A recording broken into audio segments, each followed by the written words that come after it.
Gigiyu Thiago. His mother language Gigiyu. He is a dramatist, novelist, and essayist. He educated by English language, but they spoke Gigiyu. He write about his works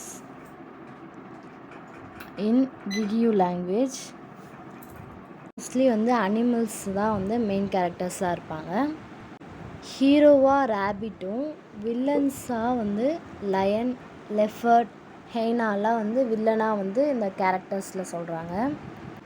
தியாங்கோடைய past life பற்றி சொல்கிறாங்க. தியாங்கோடைய family வந்து very big family. 35 members வந்து இருப்பாங்க அவங்களுடைய ஃபேமிலியில். Evening டைமில் அவங்க என்ன பண்ணுவாங்கன்னா எல்லோரும் ஒன்றா உட்காந்து ஸ்டோரிஸ்லாம் வந்து கேட்பாங்களாம். அந்த மாதிரி வந்து தியாங்கோ வந்து குட் ஸ்டோரிஸ் தான் வந்து கேட்பாராம். 2 டைப் ஆஃப் ஸ்டோரிஸ் இருக்குது, குட் ஸ்டோரி, பேட் ஸ்டோரி. அதில் வந்து இவர் குட் ஸ்டோரி தான் கேட்பார். எதுக்காக வந்து ரேபிட்டை வந்து ஹீரோவாக சொல்கிறாங்கன்னா, ரேபிட் வந்து நிறைய கஷ்டங்கள் அனுபவித்தாலும் அது வந்து தந்திரமாக வந்து வாழுமா அதோடைய லைஃப்பை. அதனால் ரேபிட்டை வந்து ஹீரோவாக சொல்லுவாங்க. தியாங்கோ சின்ன வயசில் எப்படிப்பட்ட ஸ்டோரிஸ்லாம் கேட்டார் அப்படின்னு சொல்கிறாங்க. அவர் வந்து எப்போவுமே வந்து குட் ஸ்டோரிஸ் தான் வந்து கேட்பாராம். 35 மெம்பர்ஸ் வந்து அவங்க ஃபேமிலியில் இருப்பாங்க. ஈவினிங் டைமில் வந்து அவங்க எல்லாமே ஸ்டோரிஸ் வந்து சொல்லிப்பாங்க. அதை வந்து இந்த சின்ன பசங்க வந்து என்ன பண்ணுவாங்கன்னா ஃபீல்டில் ஒர்க் பண்ணுறவங்க கிட்ட வந்து அந்த ஸ்டோரிஸ்லாம் வந்து எடுத்துன்னு போயிட்டு சொல்லுவாங்க. அதுக்கப்புறமா கிகியூ அப்படின்ற ஒரு லாங்குவேஜ் தான் வந்து தியாங்கோ அங்கே இருக்க பீப்புள்ஸ்லாம் வந்து பேசுவாங்க. அவருக்கு வந்து கிகியூன்ற லாங்குவேஜ் வந்து ரொம்ப பிடிக்கும். GIKUYU கிகியூ.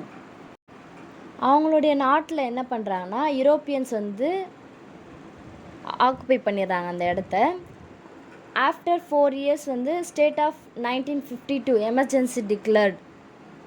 என்ன டிக்ளேர் பண்ணுறாங்கன்னா இங்கிலீஷ் லாங்குவேஜ் வந்து கம்பல்சரி அப்படின்னு சொல்லிட்டு டிக்ளேர் பண்ணுறாங்க. அவங்களுக்கு வந்து 6 பேப்பர்ஸ் இருக்கும் எக்ஸாம்ஸ் வந்து. அங்கே இருக்க மக்கள் கிகியூ லாங்குவேஜில் பேசினா அவங்கள வந்து பனிஷ் பண்ணுவாங்க. அதுக்கப்புறம் அவங்கக்கிட்ட ஃபைன் கலெக்ட் பண்ணுவாங்க. ஒரு சின்ன போர்டில் ஐ எம் ஸ்டூபிட் டாங்கி அப்படின்னு எழுதி அவங்களுடைய கழுத்தில் வந்து மாட்டி விட்டுருவாங்க அந்த சின்ன போர்டை. யாராச்சும் படிக்கணும்னு ஆசைப்பட்டாங்கன்னா ப்ரிலிமினரி அப்படின்ற எக்ஸாம் வந்து அவங்க கம்பல்சரி எழுதி தான் ஆகணும். அதை எழுதினாங்கன்னா செகண்டரி எஜுகேஷன் வந்து அவங்க போயிடலாம். அவங்களுக்கு 6 பேப்பர்ஸ் எக்ஸாம்ஸ் இருக்குன்னு சொன்னல, அதில் வந்து இங்கிலீஷும் ஒரு லாங்குவேஜ். அந்த இங்கிலீஷ் லாங்குவேஜில் ஃபெயில் ஆகிட்டாங்கன்னா மறுபடியும் அந்த 5 சப்ஜெக்டோட 6ஆவதாக இந்த இங்கிலீஷ் சப்ஜெக்டும் சேர்த்து அவங்க வந்து எக்ஸாம் வந்து எழுதணும். அப்படி எழுதினா மட்டும்தான் செகண்டரி எஜுகேஷனில் வந்து அவங்க போய் படிக்க முடியும். செகண்டரி எஜுகேஷன் வந்து அவங்களுக்கு ஈஸியாக இருக்கும், அந்தளவுக்கு டஃப்பாக இருக்காது. தியாங்கோ வந்து அந்த எக்ஸாமில் வந்து பாஸ் ஆகிட்டார். பட் இவருடைய ஃப்ரெண்டு வந்து ஃபெயில் ஆகிடுறாரு. ஸோ வந்து இவருடைய ஃப்ரெண்டு வந்து என்ன பண்ணுறாருன்னா ஒரு பஸ்ஸில் டர்ன் பாயாக வந்து ஒர்க் பண்ணுறாரு.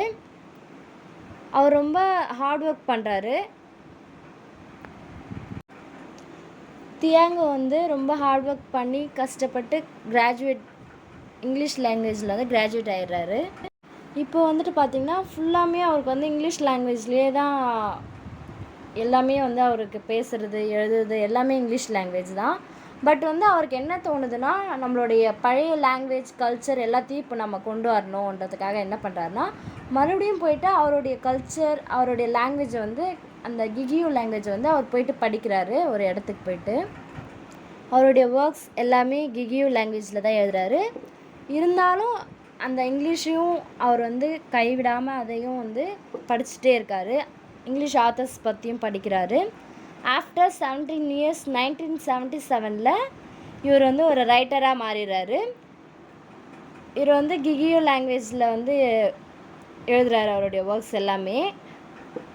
ஆஃப்ரிக்கன் பீப்புளெலாம் வந்து என்ன பண்ணுறாங்கன்னா அவங்களுடைய ஓன் கல்ச்சர் வந்து அவங்களுக்கு சுத்தமாக பிடிக்கல. அவங்களுடைய லாங்குவேஜும் மறந்துட்டாங்க, அவங்களுடைய ஐடென்டிஃபிகேஷனும் மறந்துட்டாங்க. பீப்புள் வந்து எப்படி இருக்காங்கன்னா ஒரு ஏலியனேட்டடாக இருக்காங்க. யூரோப்பியன்ஸ் வந்து டோட்டலாக ஆஃப்ரிக்கனுடைய கல்ச்சர், அவங்களுடைய